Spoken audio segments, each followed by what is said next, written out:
Hey there, cats and kitties. I am the Blues Man, Johnny Blues, and this is going to be a brief little review for Red Knight number 5, brought to us by Primal Paper Comics, Manos Publishing, and YouTube's own TheRealManos, Justin Cristelli.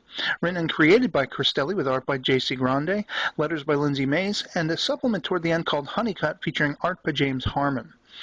This issue sees Red Knight, aka Todd McClane, and his partner in crime fighting Martha Brown, taking on robots in disguise as the malevolent Dr. Sci-Fi plans to unleash his automotively inclined robots on the world in hopes of staving off an interdimensional invasion that may yet be a product of his own delusional mind, and in effect teaching the citizens of the Earth a much-needed lesson as he sees it.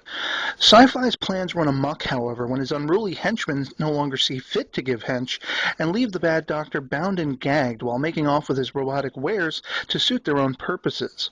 Meanwhile, the daytime jobs for Todd and Martha, respectively, are just as infuriating, as Todd is now being eagle-eyed by the waitresses in his employ in the hopes that he'll deal with the one of them who is pilfering cash from the other co-workers' tables, and Martha is getting grief from her boss thanks to a rival investigator's lackluster approach to her job. The issue really flies at a steady pace and is enjoyable from cover to cover.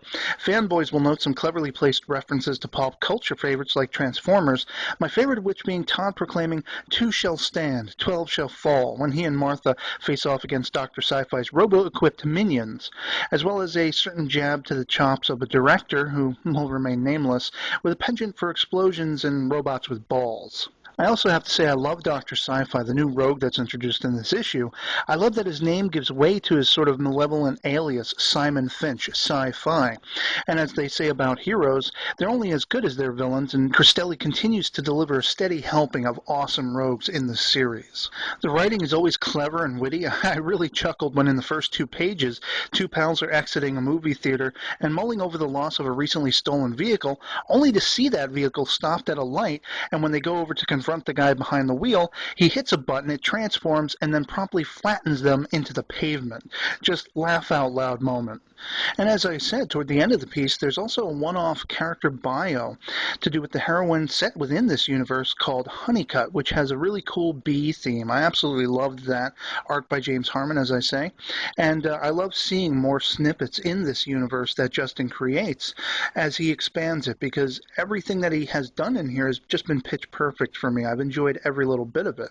The art is absolutely fantastic. It's really dynamic. The action sequences are well placed.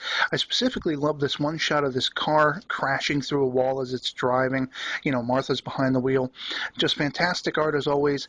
Grande and Cristelli always manage to outdo themselves every issue as far as I'm concerned, ramping it up and being that much better with each new release.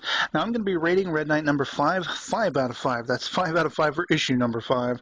Frankly, just really well written. I love the characters in this, and I can't wait to see if we see more of Dr. Sci-Fi in the near future. What other rogues Cristelli has up his sleeve, and yeah, it's just awesome. I highly recommend checking this out. I'm going to be posting below all of the contact information. You can find TheRealManos, Justin Cristelli, on YouTube. You can find the Red Knight on Facebook. I'll put those links down in the description below.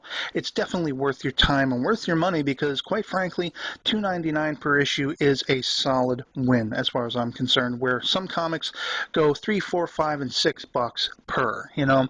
And the quality of the content in here, the art is always fantastic. The writing is clever, fast-paced, and just really awesome. And otherwise, that's going to be it for me on this one. I hope you enjoyed the review, and I hope you'll check out Red Knight. And otherwise, I'll catch you all later. Peace.